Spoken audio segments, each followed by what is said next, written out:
Boa noite, meus amigos. Estamos aqui de volta. Como sempre, começamos invocando a Santíssima Virgem Maria, o Santo Padre Pio de Pietrelcina, para que rogue a Deus que nenhuma injustiça se cometa neste programa. E, antes de tudo, avisar vocês, e sobretudo que são alunos do curso online de filosofia, que nos próximos dias a professora Margarita Noyes começará a leitura de um novo livro, que dessa vez fui eu que selecionei, que é uma antologia de filósofos escoceses, Scottish Philosophers, com textos muitíssimo interessantes de Thomas Reid, Francis Hutcheson e outros filósofos entre o século XVIII e XIX. É uma área bastante desconhecida no Brasil, eu não tenho ideia da riqueza da filosofia escocesa nesse período. Mais ainda, a maior parte deles são escritores primorosos, de modo que os textos não são coisas carregadas de vocabulário filosófico, mas textos escritos com muita elegância para o público em geral. Também queria fazer aqui um apelo para que vocês contribuam para o site Nota Latina. Como é notalatina.blogspot.com. É um trabalho muito meritório, muito sério, que a Graça Salgueiro vem fazendo sozinha há anos, sem nenhum apoio de instituição, nem empresa, nem partido político, nem coisa nenhuma, e cuja sobrevivência depende da contribuição dos seus leitores e ouvintes. Então, por favor, vamos lá, notalatina.blogspot.com. Sem BR ou com BR? Sem BR. .com, sem BR. Lá né? tem o número da conta. Mais um aviso, a editora Eclésia acaba de me informar que está lançando o e-book do livro A Imitação de Cristo, de Thomas de Kempis. Não preciso dizer para vocês a importância desse livro como um clássico da religião cristã e, sobretudo, como um guia ainda bastante prático para a vida cristã todos os dias. É audiobook. Audiobook, perdão, não é e-book, audiobook. Audiobook melhor não precisa ler, é só escutar. Porque esse negócio de todo mundo fala, não, precisa ensinar as crianças a gostar de ler, Eu fiz questão de gostar de ler, eu nunca teria aprendido nada. Eu vou confessar para vocês, eu detesto ler. Eu só leio porque não tem ninguém que leu para me contar. Se me contar, né? Aliás, o meu interesse por filosofia foi despertado por um amigo meu, quando a gente era adolescente, que tinha lido o livro O que é isto, a Metafísica, de Martin Heidegger. Ele me contou o livro, ele falou assim, tintim por tintim, ele tinha tudo na cabeça. Eu fiquei fascinado. Talvez se eu fosse ler direto o livro, não teria me interessado tanto. Né? Só que, infelizmente, para cada livro que me interessava, eu teria que encontrar uma pessoa que eu tivesse lido e contasse para mim. Eu não encontro, então tenho que ler o mesmo. Então, gostar de ler é vício, tá certo? Você tem que gostar de conhecer, gostar do conhecimento. A leitura é simplesmente um modo, um veículo, tá certo? Então, porque eu, quando jovem, eu tinha um colega que lia o dia inteiro, né? Não para de ler, o dia inteiro. Um dia ele parou, repentinamente olhou para mim e disse, me diga uma coisa, você entende o que você lê? Eu fiquei, evidentemente, aterrorizado. Falei, o cara estava lendo ali fazia 10 anos, não tinha entendido porra nenhuma, tá certo? E só naquele instante ele tinha se dado conta de que isso era anormal, tá certo? Então, por falar em ler e escrever, eu recebi aqui com enorme satisfação um soneto do Felipe Moura Brasil, que ele inclusive dedica o soneto a mim, muito obrigado, que chama o Soneto do Estudante Sério. Eu vou dizer uma coisa para vocês, nós que somos poetas principiantes, não temos 40 anos de experiência nisso, como tinha, né, o Bruno Tolentino, nós devemos nos esforçar durante anos para escrever poemas nas formas fixas, especialmente o soneto, que esse é o melhor treinamento para fazer. Você só deve se arriscar no verso livre quando você tiver dominado a técnica da versificação. Isso é fundamental, porque escrever verso livre, qualquer um lê e não percebe a diferença entre o que é um verso livre feito por quem conhece a técnica e por quem não conhece. Até tem um rapaz aqui está online no YouTube com o nome de Poeta e Ateu, daqui a pouco eu vou falando dele, muito engraçado. E ele acha que ele é poeta porque ele faz lá um negócio de verso livre, ele não tem a menor ideia do que é a técnica da poesia, mas está longe. Por exemplo, quando você lê T.S. Eliot, né, Muitos poemas do TSL tem um truque, né? Por exemplo, The Love Song of J. Alfred Prufrock, que é um dos sonetos mais famosos dele. Ele escrevia em verso livre, mas usando, no meio do verso livre, a técnica da versificação francesa, das línguas latinas, e não da versificação inglesa. Então está tudo versificado, mas graficamente não parece, né? Então, quer dizer, a musicalidade do verso branco é uma coisa mais sutil, que o cara que não conhece a versificação não percebe. Então ele acha que é só fazer verso livre e está tudo certo. E é o caso do rapaz, quer dizer, não é poeta nem coisa nenhuma, né? Ele chama-se Antônio Fernando. Bom, eu conheço dois Antônio Fernando na literatura recente brasileira, um Antônio Fernando Borges, que ganhou dois prêmios de romance, e outro Antônio Fernando de Franceschi, que é um poeta publicado, que não é nenhum principiante, é um homem que nasceu em 1942, mais velho que eu, tá certo? E que é um poeta de qualidade, mas que não pertence à geração presentemente ativa, ela é a pessoa de outros tempos. A pessoa fala, como está a poesia? Eles mostram a poesia do Antônio Fernando de Franceschi, a Companhia das Letras publicou lá uma antologia. Então tem lá o Antônio Fernando de Franceschi, né, que tem 70 anos, né, e a Zulmira Ribeiro Tavares, que deve ter uns 120 mais ou menos. Então essa é a poesia recente do Brasil. Você vê como é as coisas? Tudo o que presta no Brasil, né, tá, no mínimo, tem 60 anos. Né? Então, não confie em ninguém com menos de 60 anos. Né? Porque depois tudo acabou. Né? O meu nome vem de uma palavra norueguesa que quer dizer sobrevivente. Quem escolheu meu nome foi minha avó, foi um negócio profético. Foi o seguinte, alta cultura no Brasil, morreu todo mundo, sobrou eu. Infelizmente, é o que vocês podem dispor no momento. Né? Então, aqueles que querem fazer poesia, tá certo? Vocês procurem os livros sobre a técnica poética e estudem. Quer dizer, poesia não é você escrever qualquer coisa assim, uma autoexpressão, como uma coisa que sai de dentro, como um peido. Não é isso. Isso pode ser isso na cabeça do nosso poeta e ateu. É uma técnica, por isso é uma arte. Né? Arte e técnica é exatamente a mesma coisa. Técnica em grego. Agora, o imbecil recém-chegado nem percebe, ele só vê, vamos dizer, a forma externa e acha que imitando aquilo ele vai ser poeta. Então, o Felipe Moura Brasil mostra aqui que ele domina a técnica do soneto. A técnica do soneto quer dizer, o soneto é difícil de fazer, tá certo? Mas são 5 ou 6 regras que se você seguir, dá tudo certo. Né? Tanto a regra da métrica quanto a das rimas. Então, diz o soneto, e agora que eu li tantas obras de autores tão malditos quanto pude, receio não haver nem mesmo sobras das minhas vis paixões de juventude. Quão falso era meu mundo, e a miúde com quanta prontidão lhe fiz as dobras, na ânsia de manter minha atitude imune a todo tipo de manobras. Fui tolo, como assim é quem pensa não ser manipulado pela imprensa em todas as questões da vida humana. Ninguém recebe alta desse hospício, sem auto-humilhação, sem sacrifício da sua cabecinha provinciana. O soneto é tecnicamente perfeito. Então, parabéns aí, Felipe Moura. É assim que continua treinando nisso, né? Que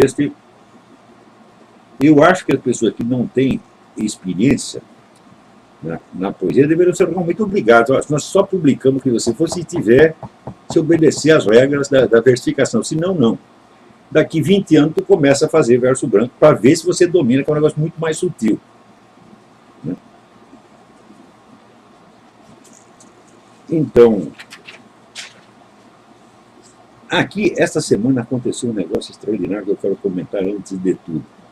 Havia um comitê no Congresso investigando aquela operação Fast and Furious, no qual o governo americano deu armas a um traficante mexicano sob o pretexto que o traficante ia dar informação sobre um outro traficante. Né?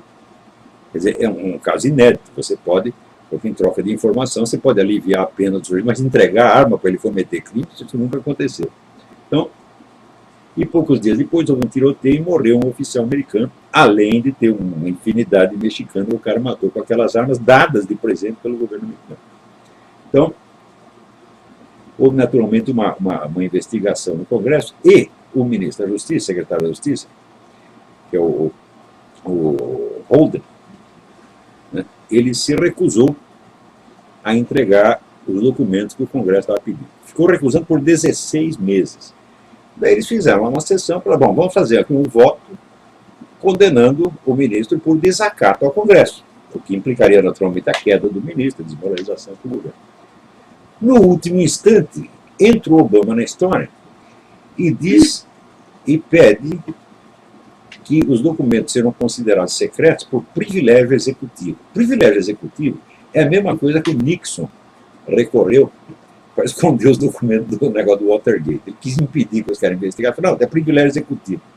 Só que acontece o seguinte, o privilégio executivo só se aplica a documentos emanados do próprio executivo. E, até agora, o Obama dizia o seguinte, que a Casa Branca não tinha nada a ver com aqueles documentos, que eles tinham sido emanados do Ministério da Justiça e que a Casa Branca nem sequer conhecia os documentos. Então, agora qual é? Ele mentiu quando disse isso? Ou está mentindo agora? Né? Então, a coisa aqui, de repente, ficou muito feia. Né?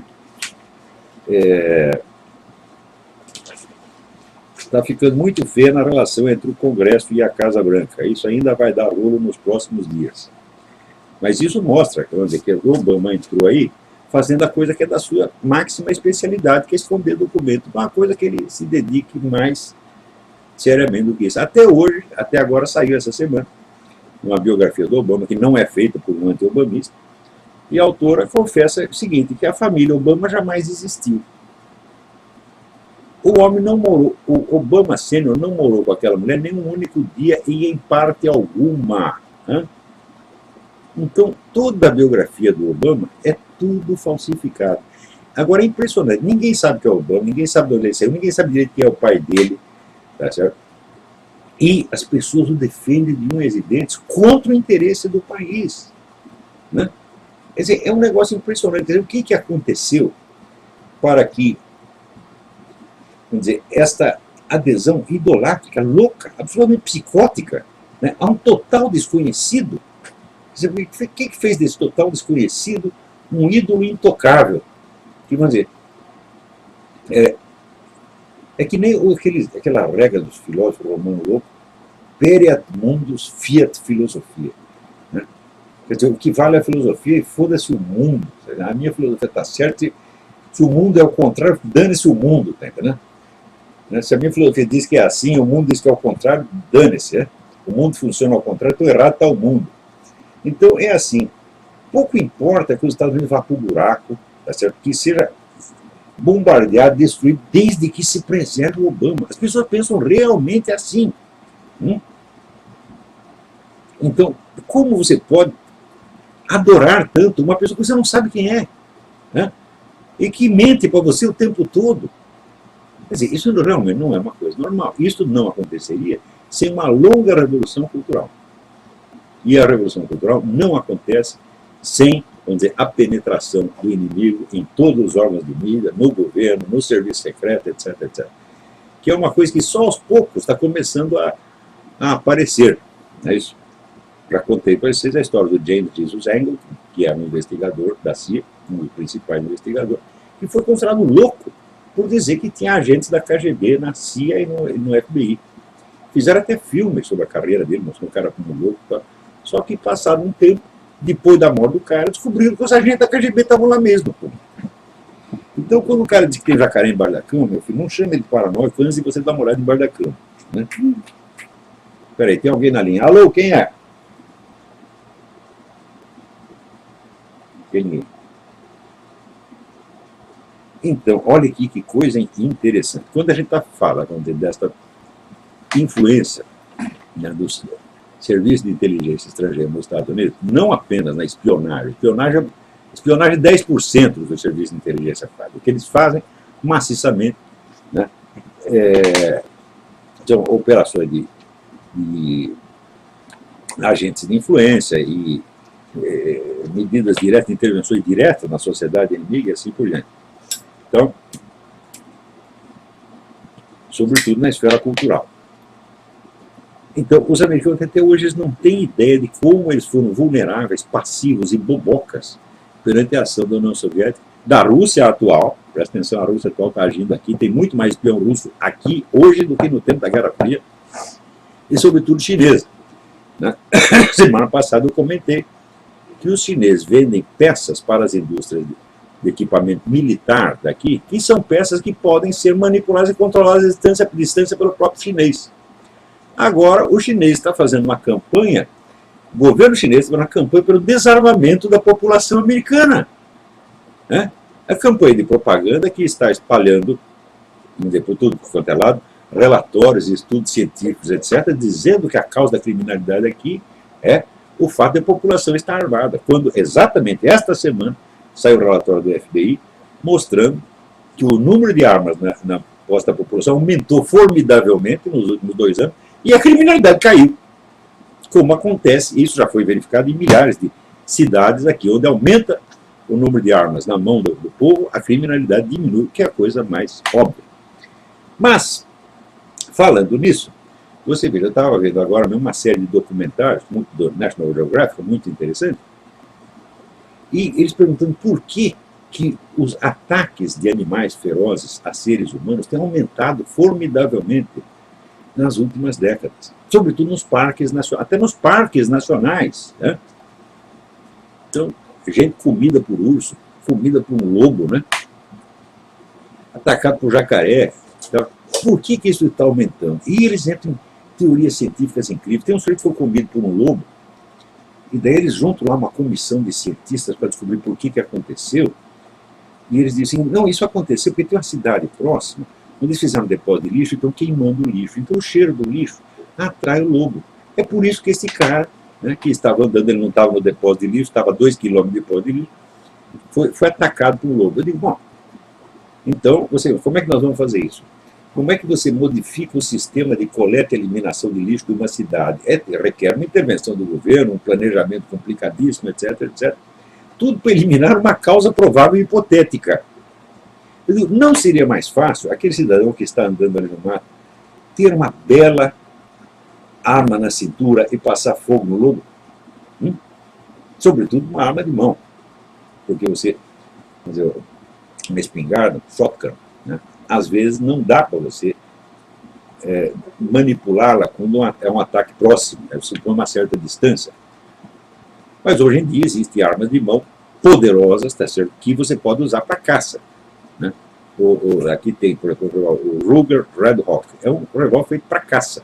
É um 44 Magnum que estuporam ursos, né? Então um leão, né? Então,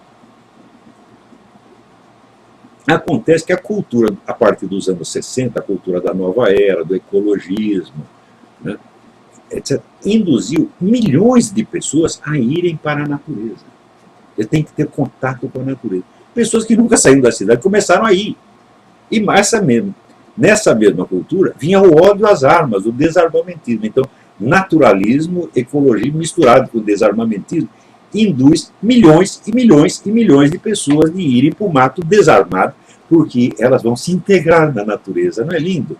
Então o cara vai lá, leva a sua mulher, seus filhinhos para ser comido por um puma, por um urso. Por quê? Porque tem aquela ideia da harmonia com a natureza. Como eles não acreditam mais em Deus, então eles começam a projetar qualidades divinas, intencionalidade divina na natureza. Não existe um equilíbrio intrínseco, uma harmonia intrínseca. Tem todo o culto de Gaia, essa coisa toda. É isso que está levando as pessoas a ir para o mato sem armas e ser comidas por ursos, por pumas, por lobos, etc, etc. É a coisa mais óbvia do mundo, né? Você veja, os índios do Xingu, isso quem me contou foi Orlando Vilas Boas, o cara que mais entendia de índio no Brasil. Assim que o irmão dele até entendia mais, mas o irmão já tinha morrido. Então, ele disse, os índios do Xingu, eles nunca vão para o mato, só o índio experiente e armado. E se for um principiante, ele tem que ir junto com outro experiente que vai ensinar para ele. O índio comum, sobretudo mulher e criança, nunca vai para o mato. Quer dizer, essa história de que o índio está bem integrado na natureza. O índio está bem integrado, coisa nenhuma, ele está lá com o cu na mão, pô. Ele fica só na taba. E só quem sai é o profissional armado. Agora, aqui nas cidades, né, a classe média ascendente, yuppies, etc., etc., todos com essa ideologia da harmonia natural na cabeça, vão todos lá se integrar na natureza. E acabam sendo integrados mesmo, porque quando o urso come você está mais integrado do que nunca. Você até se transforma, tá certo? Em carne de urso, porra. Quer ser mais integrado que isso? Então, você veja, mas a preferência pelas soluções globais, eu digo, bom, se o cara vai para o mato, leva o primeiro, não vai sozinho, né? Porque se um é atacado, o outro precisa defender, coisa mais. Índio sabe disso. O índio não vai sozinho. Vai 2 ou 3 e armado. Né? Mas o cara da cidade, né, intoxicado dessas ideias da cultura New Age, etc., etc., e da integração ateística na natureza, porque se não existe Deus, então a natureza passa a ser Deus, a terra é Deus, o ser humano é Deus, a piroca é Deus, a buceta é Deus, etc., etc., né? É aquele negócio que dizia o Chesterton, quando o homem para de acreditar em Deus, não é que ele não acredita em nada, ele acredita em tudo. Né? Até tem um rapaz, ele acredita que ele é poeta. Quer dizer que, né, o médico mandou no contrariar. Então, as pessoas imbuídas dessa coisa vão para o mato, desarmar para se integrar na natureza e olha o que acontece. Mas daí os cientistas que são consultados ali pelo National Geographic, eles só pensam assim, em soluções globais que implicam intervenção do governo. Mas são soluções gerais cuja eficiência é meramente probabilística. Quer dizer, se você parar de queimar lixo lá, é possível que o lobo não vá lá para comer o lixo, mas o urso ou o lobo pode ir por outra razão qualquer. Não há planejamento que possa tampar todas as possibilidades. Então, para que pensar tudo em termos de planejamento estatal, em vez de instruir as pessoas, não vão para o mato desarmado e não vão sozinhas. Puta vida, hein? Então, praticamente todas as vítimas ou estavam sozinhas, ou estava assim, marido, mulher e criancinha. Onde tinha 5 homens armados, bicho, urso nenhum foi lá tirar farinha, tá entendendo? E quando foi, morreu. Mesmo quando estava, tem um cara sozinho, um negócio admirável, um velhinho de 68 anos, foi atacado por um urso, matou o urso com canivete, porra, cortou o pescoço do urso, e ele saiu todo ferrado, sangrando, né, capengando, caminhou 15 quilômetros até chegar no acampamento onde estavam os amigos dele.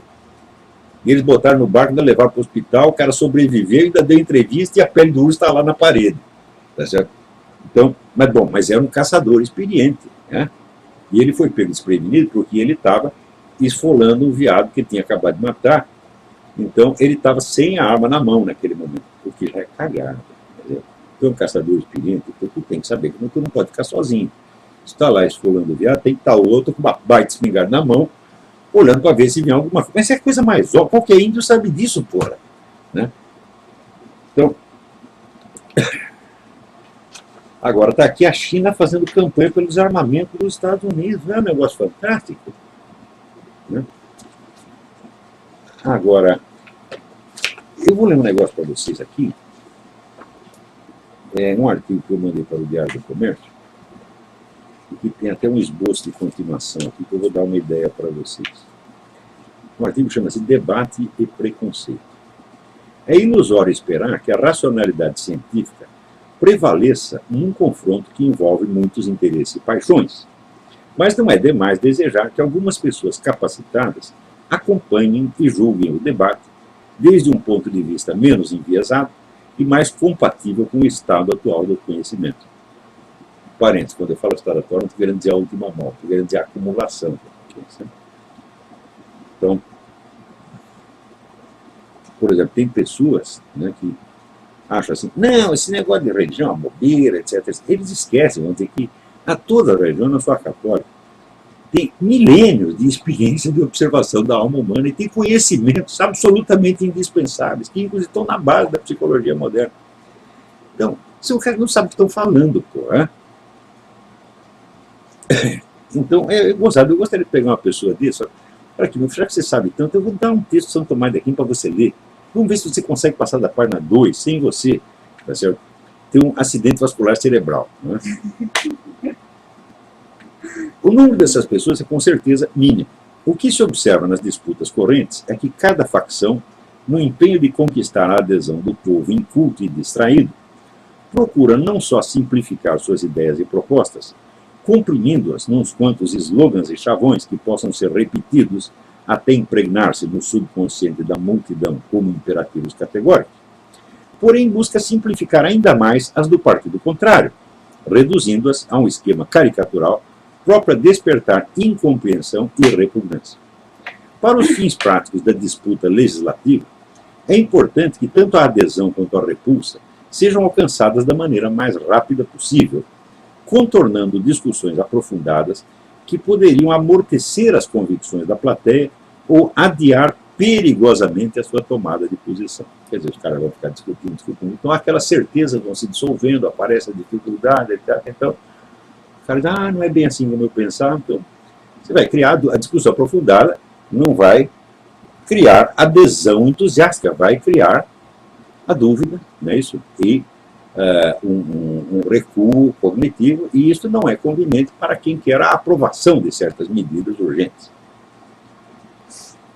Isso implica que as ideias do adversário não possam nunca ser examinadas objetivamente nos seus próprios termos e segundo suas próprias intenções, mas tenham de ser sempre deformadas para parecer tão repulsivas que a mera tentação de lhes conceder um exame benevolente soe ela própria como repulsiva, inaceitável, indecente. Então, isso é a coisa mais comum. Eu vejo coisas que eu escrevo, a pessoa diz, não vamos examinar, isso aí não se discute, como disse o Michel Temer, o Olavo de Carvalho não se discute. De fato, não se discute. Porque os primeiros que tentaram discutir, a primeira geração, que era até mais capacitada, Mariana Chauí, Mersada, Leandro Ponder, e outros, que vieram que nem os leões para cima de mim, se deram muito mal, enfiaram o rabo dentro das pernas e ficaram quietinhos nas suas casas. Então, fala, vamos mudar de conversa, vamos mudar de tática. A tática é o seguinte, nós ficamos quietos, não falando dele em público, mas nós vamos falar dele pelas costas lá na faculdade, perante aluninho que não sabe nada. E isso estão fazendo. O número de caras que dizem, não, na minha faculdade eles riem do Olavo de Carvalho. Sim, não comente muito e não dê texto do cara para ler, não vai discutir os textos, mas faz uma piada, faz uma gozação graceira, de maneira a você criar um preconceito e fazer o aluno ficar com medo de ler Olavo de Carvalho para não passar por bobo. Então, é esta a técnica. E os aluninhos caem. Tá certo? Faz isso durante 10 anos, daqui a pouco aparecem milhares de idiotas analfabetos, completamente analfabetos, na internet, falando com uma superioridade. Não, esse Olavo de Carvalho é um bosta. Ótimo. Então, é assim que se faz. Só que o número deles já é tão grande que não dá para eles prestarem atenção um dos outros. Então, cada um só lê o que ele próprio escreve. Então, de certo modo, a coisa se neutraliza. Então, vamos lá. O debate assim conduzido é, portanto, sempre e necessariamente uma confrontação de preconceitos, no sentido mais literal e etimológico do termo. Esse sentido contrasta de maneira chocante com o uso polêmico que no curso do próprio debate se faça desse termo como rótulo infamante. Carimbar as ideias do adversário como preconceitos, dando a entender que não passam de tomadas de posição irracionais e sem fundamento, é, na maior parte dos casos, nada mais que um pretexto para não ter de examinar as razões que os fundamentam, muito menos a possibilidade de haver nascido de boas intenções. Curiosamente, você vê o pessoal da direita conservador sempre examina as ideias da esquerda partindo da premissa de que talvez tenham boas intenções. Agora, o lado contrário nunca faz isso. O que quer coisa que sai da boca da direita é sempre você recusa exame porque você parte do princípio de que aquilo é preconceito e só pode ter más intenções. Foi escrito por interesse financeiro, por desejo de poder, então não merece ser examinado. Então, isso é geração de preconceito. Aquilo que aí se chama debate não é, portanto, nenhuma confrontação de ideias, mas uma mera disputa de impressões positivas e negativas com um jogo de cena. É também natural que, justamente por isso, os debatedores procurem abrigar-se sobre a proteção da ciência. Mas nenhuma acumulação de dados estatísticos, nenhuma carga de citações acadêmicas ou mesmo de alegações cientificamente válidas em si mesmas dará qualquer legitimidade científica a um argumento se este não inclui a reprodução fiel e a discussão científica dos argumentos antagônicos. Ciência é, por definição, a confrontação de hipóteses. Ou seja, para o cientista, as hipóteses antagônicas são preciosas, porque justamente confrontando uma com as outras ele vai encontrar a verdade ali.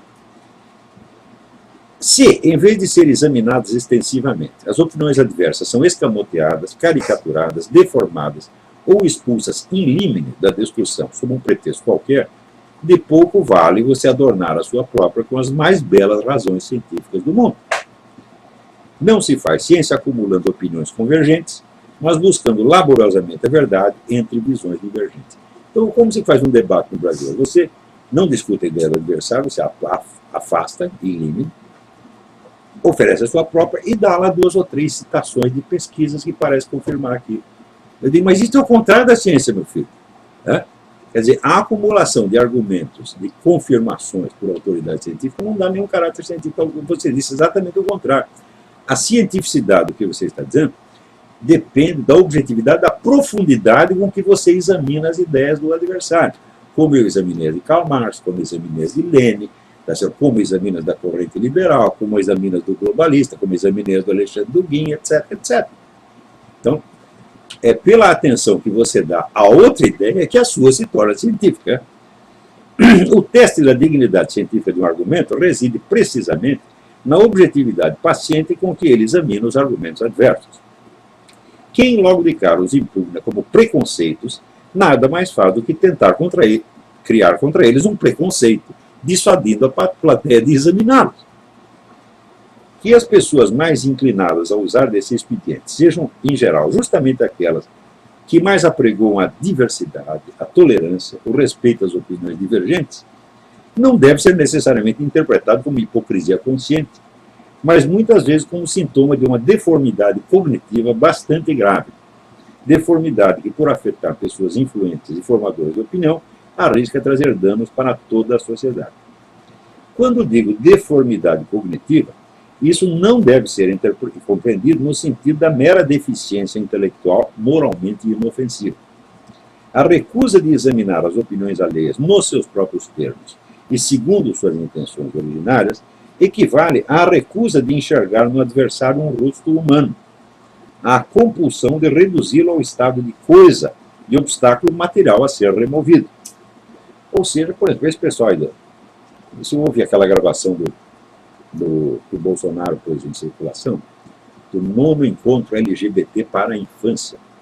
A maneira como eles se referem aos seus adversários é exatamente assim. Eles não discutem nenhuma ideia do cara, eles já podem dizer que são preconceitos, são... Ué, então, quer dizer, são coisas que não vale a pena ser examinada. Então, são apenas obstáculos a ser removidos. Essas pessoas têm que ser tiradas do caminho. E é para isso que querem fazer a legislação anti-homofóbica, né? Essa compulsão é de índole propriamente psicopática. Quem tem dado umas entrevistas muito boas sobre a psicopatia é essa psiquiatra Ana Beatriz Barbosa da Silva. Tem várias entrevistas dela no YouTube. Quando legitimada em nome de belos pretextos humanitários, essa conduta torna-se uma força ainda mais desumanizante, pois remove a conduta moral do campo da vida psíquica concreta para o da simples adesão a um grupo político ou programa ideológico. O ser humano deixa então de ser julgado bom ou mal por seus atos e sentimentos pessoais, mas por aderir à facção previamente autodefinida como detentora monopolística das boas intenções, facção dispensada por isso mesmo de conceder ao adversário a dignidade da atenção compreensiva. Ou seja, nós somos tão bons que nós não precisamos ouvir o que você está falando. Nós somos tão bons que se você diz uma coisa contra nós, você é mau, você é fascista, você é nazista, você é racista, e nós vamos matar você. Né? A percepção direta das motivações humanas é então substituída por um sistema mecânico de reações estereotípicas altamente previsíveis e controláveis. E quando o programa já se tornou tão disseminado na mídia, no sistema de ensino, no vocabulário corrente, ao ponto de já não precisar apresentar-se explicitamente como tal, mas passa a soar como a voz impessoal e neutra do senso comum, então a desumanização preventiva do adversário torna-se o procedimento usual e dominante nos debates públicos. Não é preciso dizer que esse estado de coisa já vigora no Brasil desde há pelo menos uma década. Estamos em pleno império da manipulação psicopática da opinião pública. Então, vamos dizer, a presença... Eu ainda tenho que pedir desculpas aos meus leitores por um erro muito grave que eu cometi. Durante muitos anos eu usei a expressão sociopata em vez de psicopata. E essa expressão, ela induz em erro, embora fosse essa a minha intenção. A expressão sociopática, ela sugere, né, que a psicopatia, isso é, a ausência de sentimentos humanos, sobretudo a incapacidade de sentir culpa, como, por exemplo, você vê o seu Lula, o seu Zé Dirceu, são evidentemente psicopatas, nunca se sentem culpados de nada. Mesmo quando surpreendidos, pegos em flagrante delito, eles ficam impávidos, são impérvios, são impenetráveis ao sentimento de culpa. Né? Então o uso do termo sociopático sugeria, até pelo menos subliminarmente, que a coisa pudesse ter causas sociais, quando hoje você sabe que não tem. As pessoas simplesmente são assim. Né? O psicopata é psicopata porque ele é assim. Não há explicação científica, muito menos explicação sociológica. Então, em todos os meus escritos, publicados desde a Idade da Pedra até hoje, onde está escrito sociopata, leia-se psicopata. Esse é o termo certo. A doutora Ana Beatriz explicou isso e ela está montada na razão. Eu estava usando o termo errado. Então, isso quer dizer que a deformação psicopática do adversário no debate se tornou norma no Brasil. Quando a dona Dilma lança a campanha, né, contra o preconceito e a discriminação, quem disse que a rejeição que você tem de uma conduta humana é um preconceito? Né? Quem disse que aquilo não foi observado, pensado? Pode estar até errado, tá certo, mas não é um preconceito. Né? Então, o preconceito, meu filho, se expressa, vamos dizer, em slogans e atitudes políticas. Tá certo? E não em imensos tratados de filosofia moral, de teologia moral. Não é possível. Tá? Para escrever tratado de teologia moral, como Santa Força Ligório, tem que pensar muito, aquilo foi tudo conceitualizado, pensado criticamente. Então, daí vem uma vagabunda qualquer, como essa dona Dilma, e chama tudo de preconceito. Né? Preconceito tem você na sua cabeça, que julga as coisas que você não conhece e não tem capacidade de conhecer. Foi para o desafio a dona Dilma, a senhora acha que a recusa religiosa, a crítica religiosa, a conduta homossexual é preconceito? Então eu dou aqui a senhora a Teologia Moral de Santa Afonso de Ligório. Quero que a senhora leia. Leia e mostre que é tudo preconceito. Né? Então, é claro que na propaganda comum, na discussão, no discurso de pastores, pode haver preconceito, sim. Eu mesmo acho que tem. Já vou até explicar alguns. Se não der para explicar hoje, explico outro dia. Mas, em substância, o que as religiões dizem da conduta homossexual não é preconceito de maneira alguma. Você pode até discordar, mas não pode chamar de preconceito. E se você chama de preconceito, você está excluindo aquilo da possibilidade de ser objeto de atenção. Você está dizendo, não presta atenção no que estão falando, que nem Milton Temer, não fala do Olavo de Carvalho. O Olavo de Carvalho está falando só pelas costas, longe dele. Né? Então, é assim. Então, isso é geração de preconceito. Quer dizer, o preconceito, precisamente, é uma obra de engenharia. Eles criam preconceito. E fazem isso acusando o outro de preconceito. Então, tomei até aqui umas notas. Deixa eu ver se eu tenho mais alguma notícia da semana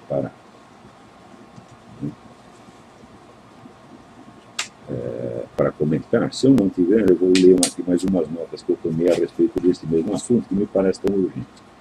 Mas dentro disso eu queria dizer o seguinte, desse pessoal que está discutindo a questão gay, é claro que a turma do gaysismo usa desse tipo de manipulação psicopática o tempo todo e só disso. Ele não faz mais nada além disso.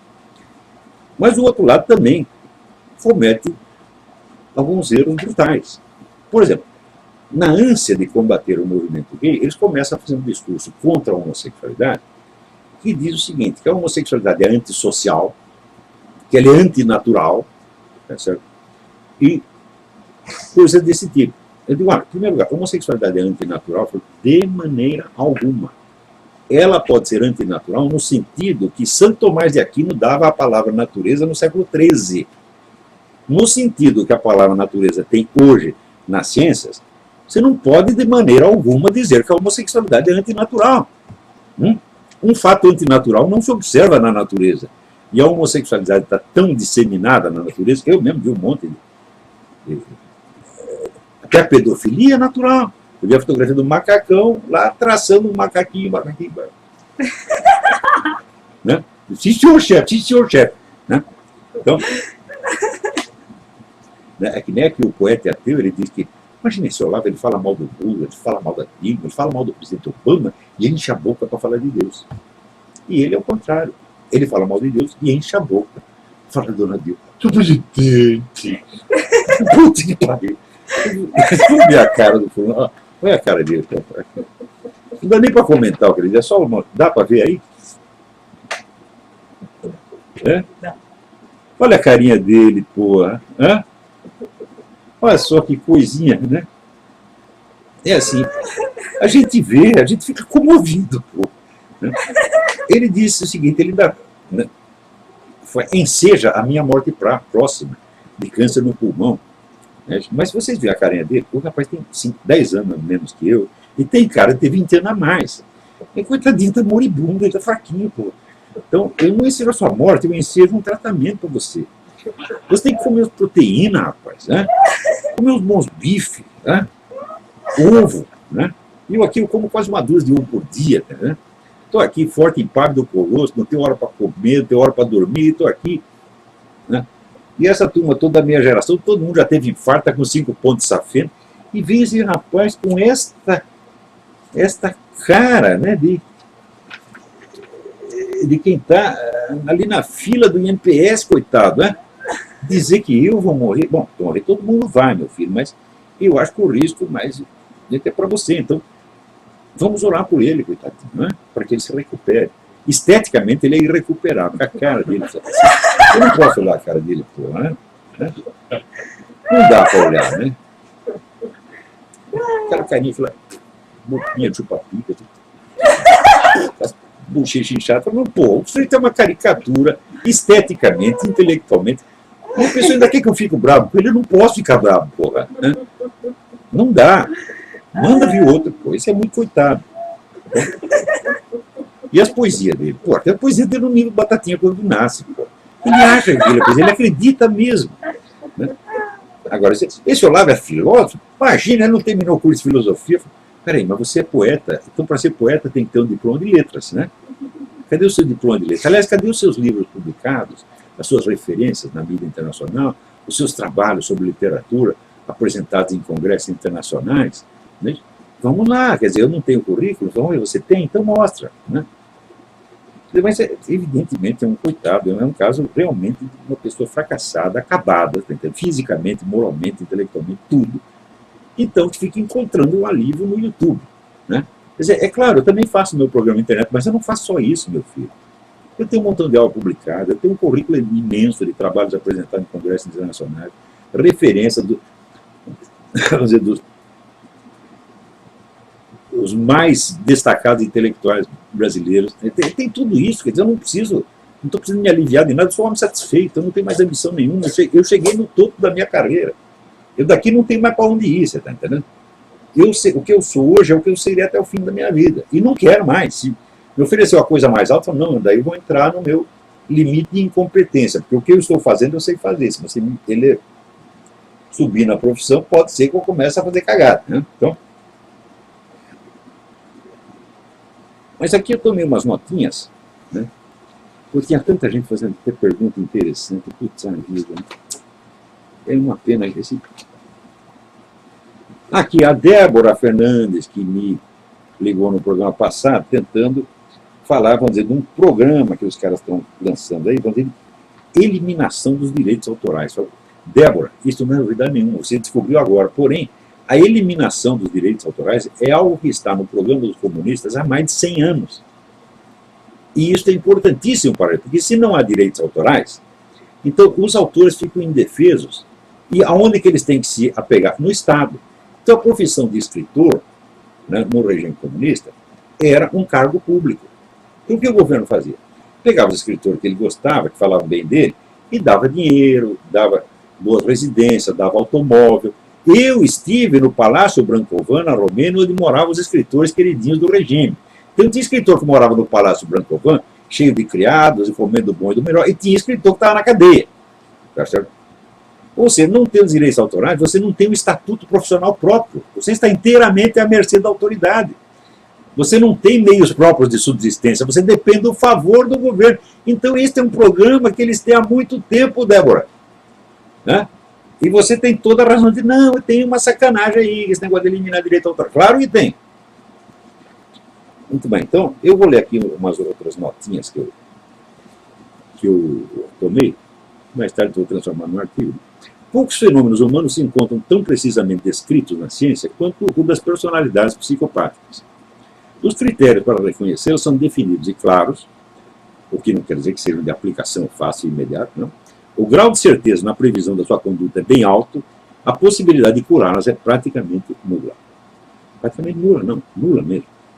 Uma vez reconhecido o quadro, sabe-se que o psicopata vai matar, roubar, trapacear ou, nos casos mais brandos, manipular as pessoas que o amam e transformar suas vidas no inferno. Sabe-se também que os casos mais brandos só o são quando considerados individualmente, mas que seu impacto total sobre a sociedade é às vezes ainda mais devastador que o dos psicopatas francamente violentos. Por quê? Porque eles são em maior número, tá certo? E porque, não tendo uma conduta ostensivamente criminal, e sendo, por outro lado, sempre pessoas muito espertas, muito hábeis, então essas pessoas sobem na vida e acabam mandando em nós, porra. O psicopata brando, por ser um manipulador inato, incapaz de piedade ou sentimento de culpa, tem uma imensa capacidade de despertar ambas essas reações em suas vítimas, reduzindo-as ao estado de compungidas benfeitoras daquele que os engana, explora e atormenta. Então, a pessoa normal ela sente culpa, e quando acusada, se ela reconhecer um pingo de veracidade no que você disse, mesmo que esteja a coisa venha deformada pela malícia, a pessoa se sente, né, constrangida. Se acusa de um negócio que você fez, e que às vezes você nem lembra, você sente, né? Então, às vezes até culpas coletivas. Eu não tenho o Papa pedindo desculpa pelos padres pedófilos, né? Ora, os padres pedófilos, observaram 3.000 casos de padres pedófilos em 30 anos, em 60 países. Se você faz as contas, você vai ver que isso aí dá 100 casos de pedofilia espalhado em 50, 60 países. Conclusão, o número de pedófilos entre os padres é menor do que entre qualquer outra comunidade humana. No entanto, oferecendo só metade da informação, dá a impressão de que ser padre é ser pedófilo e a Igreja Católica é a grande culpada da pedofilia. Mesmo sabendo que não é isso, o Papa ele sente vergonha por aquilo que esses padres fizeram, porque afinal de contas eles foram ordenados padres. E são membros. Então o Papa sente a vergonha, tá? De uma coisa que ele não fez, que ele não tem culpa, que a igreja inteira não tem culpa, e que dentro da igreja acontece em menor escala do que em outros lugares. Agora, comunista, quando você conta a totalidade do malefício que eles fizeram ao mundo, morticínio sem fim, eles não sentem nada, eles se sentem indignados contra você. Não sente vergonha. Né? E pessoas como o seu Lula, né? Pois o Lula não se gabava em público de ter tentado estuprar um companheiro de cela? Não é ele que fazia esses programas anti-homofóbicos, defendia essa legislação anti-homofóbica, quando tem vídeos dele fazendo gozação feia com gay? Tá? Então, as pessoas não sentem vergonha. Isso é absolutamente impenetrável. Né? Quando veio o inquérito do Mensalão, o que ele fez? Se gabou, eles não vão me pegar porque vai prescrever. E não tem nem um pingo de vergonha. O Zé Dirceu, aquele que casou com a mulher, enganou a mulher, ofereceu, mostrou identidade falsa com a mulher, e de repente, diz, olha, eu não sei se você está pensando, eu sou Zé Dirceu, eu vou para Cuba porque eu amo o Fidel. Né? É claro que é uma pessoa sem sentimento humano. Não tem piedade. Agora, uma outra característica do psicopata, ele tem um amor próprio exagerado. E, portanto, tem autopiedade excessiva. Você já viu o Lula chorar por causa do morticínio anual de 50 mil brasileiros? Não. Mas ele, quando lembra a infância dele de menino pobre, ele chora até agora. Eu fui menino pobre, né? Claro, é um comportamento histeriforme que é característico do psicopata. Quer dizer, não é histeria comum, é histeria psicopática, que é de um pouco diferente. Né? Quer dizer, ele não tem o sentimento humano normal, mas ele tem o sentimento provocado, quer dizer, pela distorção imaginária que ele faz da sua própria vida. Quer dizer, que os sofrimentos dele são, por definição, importantes, os dos outros não são. Né? Então, vamos lá. Então, eles têm a capacidade, justamente porque eles não têm o sentimento de compaixão e de culpa, então esse sentimento para eles é apenas um raciocínio, é apenas um elemento intelectual, não afetivo. Então eles têm um domínio disso, e eles sabem como despertar isso nas pessoas. Né? Então eles sabem, por exemplo, captar qual é a coisa que você tem vergonha. Né? Não eu. É difícil pegar nessas coisas, por quê? Em primeiro lugar, porque eu confesso todos os dias as minhas culpas reais para Deus. Se você me vier me acusar de uma coisa que eu não fiz, mesmo que pareça o que eu fiz, eu tenho que tomar no cu na mesma hora. E se acusar do que eu fiz, eu digo, fiz. Por exemplo, o seu poeta ateu, ele diz, o senhor Olavo de Carvalho é um bosta. Eu falo, você tem toda a razão. Eu já disse 50 vezes aqui que eu sou um bosta, meu filho.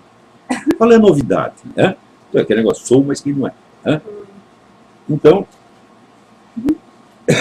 agora, se é filho da puta, não, filho da puta eu não sou. Eu conheço bem a senhora, minha mãe. Agora, a sua eu não conheço. Você tem certeza que você conhece bem a sua? Né? Onde ela andou? Sei não, hein? Então, sou um bosta, mas não sou filho da puta. Só no sentido genérico de filho da puta. Você chama o cara de filho da puta sem desdouro para a sua progenitora. Quer dizer, você é um filho da puta não por causa de algo que sua mãe tenha feito. Você é um filho da puta intrínseco, ainda que sua mãe seja uma santa. Se for nesse sentido, eu até posso concordar com você. Então, vamos lá. Então, tem, por isso, boas chances de subir no mundo da política ou dos negócios, principalmente nas épocas de crise moral, em que todos os valores se tornam confusos e a capacidade geral de perceber a deformidade psíquica se debilita ao ponto de que começa a parecer normal depositar os destinos da sociedade justamente nas mãos dos psicopatas mais descarados e atrevidos. Né? Então, normalmente o ser humano sabe distinguir quem é bom, quem é mau, quem gosta dele, quem não gosta.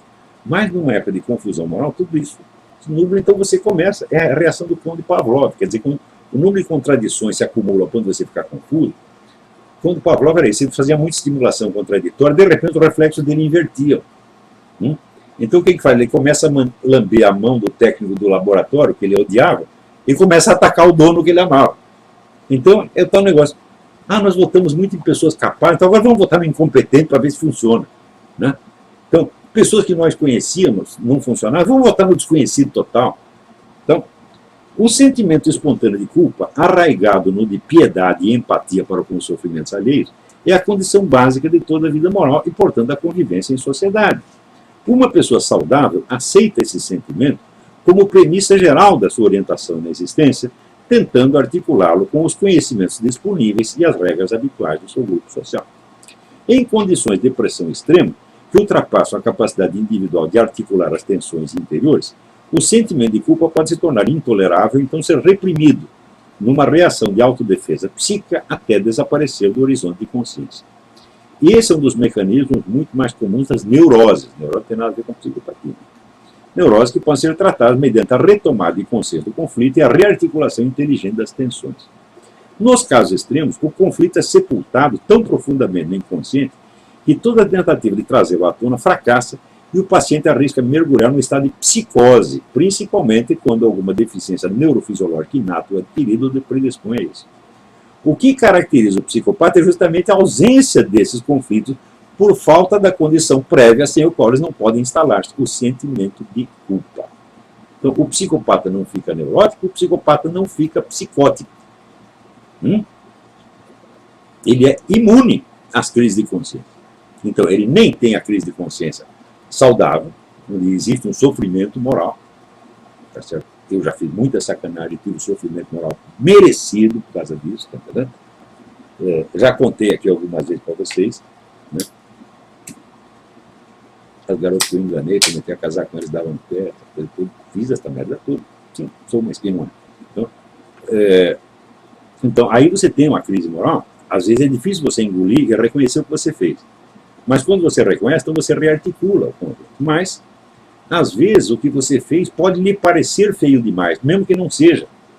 Então o que você faz? Você reprime a consciência moral, você sufoca a voz da consciência moral. Isto, segundo o grande psicanalista Igor Caruso, isto é um dos principais mecanismos criadores da neurose. E a neurose, quando passa a certo ponto, pode virar psicose. Mas o psicopata, meu filho, ele não tem neurose, não tem psicose, por exemplo, porque ele não tem conflito de consciência, porque ele só tem consciência cognitiva, não tem consciência moral, porque a consciência moral é baseada no sentimento espontâneo de piedade e de culpa. Né? Então, estão entendendo isso aí?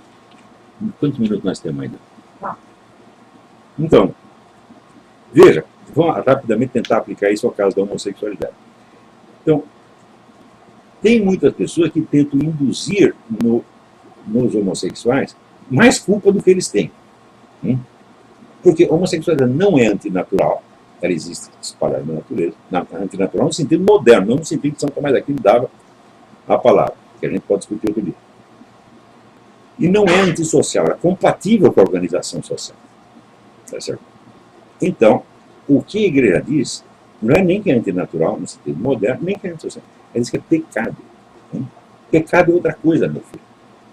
Pecado não tem nada a ver com a ordem social desse mundo, nem com a natureza. Né? Pecado é uma coisa que você faz que prejudica o seu ingresso na vida eterna. Né? É uma coisa que existe na escala da imortalidade, meu filho, não na escala da sociedade. Né? Portanto, quando o pessoal religioso tenta infundir no homossexual uma vergonha perante a sociedade, ele está agindo muito errado.